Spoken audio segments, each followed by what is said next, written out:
అసలు ఎక్కడ థ్రిల్ చేయలేదా అంటే, ఓకే. 'సుకుమార్' డైలాగుల్లో ఉండే ఆ పంచి అవన్నీ అలాగే ఉన్నాయి. చాలా ట్విస్టులున్నాయి. కానీ మొదటి దానంతా ఎందుకు పవర్‌ఫుల్‌గా లేదు అంటే, దానికి 3 కారణాలు. 1లో జనానికి ఎక్స్‌పెక్టేషన్ లేదు.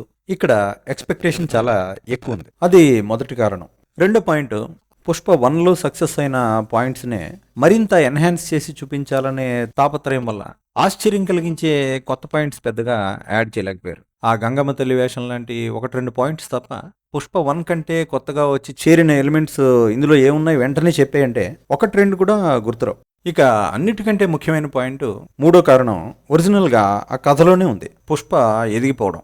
ఒక దిక్కు దివాణం లేని కూలి ఒక పెద్ద సిండికేట్ నడిపే స్థాయికి ఎదిగాడంటే అది ఆసక్తికరంగా ఉంటుంది. కానీ సిండికేట్ లెవెల్లోకి వెళ్ళిపోయి చేతి వేళ్ళని బంగారు ఉంగరాలతో సింగారించుకునే లెవెల్కి వెళ్ళిపోయిన తర్వాత ఆ క్యారెక్టర్ మీద ఖచ్చితంగా ఆసక్తి తగ్గిపోతుంది. సామాన్య ప్రేక్షకుడు, సామాన్య జనం ఆ క్యారెక్టర్కి ఇచ్చే సపోర్ట్ కూడా తగ్గిపోతుంది. ఎస్, ఇది నిజం. పబ్లిక్ ఎప్పుడు అలాగే ఉంటారు, అలాగే ఆలోచిస్తారు. సమాజానికి ఔదార్యం చాలా తక్కువ. ఫర్ ఎగ్జాంపుల్ మన ప్రొడ్యూసర్ గారు దిల్ రాజు గారి విషయమే తీసుకోండి. ఆయన డిస్ట్రిబ్యూటర్గా ఉన్నప్పుడు ప్రొడ్యూసర్గా ఎదుగుతున్న టైంలో ఆయనకి పాపం జనంలో బాగా సపోర్ట్ ఉండేది. అదిగో మా తెలంగాణ నుంచి ఒక అద్భుతమైన ప్రొడ్యూసర్ వస్తున్నాడు, డిస్ట్రిబ్యూటర్ నుంచి ఎంతో కష్టాలు పడి పైకి వచ్చాడు, మమ్మగా చిన్నవాడు అన్న లెవెల్లో సపోర్ట్ చేసేవారు. ఇదిగో ఆ తర్వాత పాపం ఆయన కష్టపడి ఎదిగాడు. ఎదిగిన తర్వాత పరిస్థితి చూశారు కదా. చిన్న సినిమాలకి సినిమా థియేటర్లు దక్కనివాడు, ఆయనే డబ్బులన్నీ లాగేస్తాడు.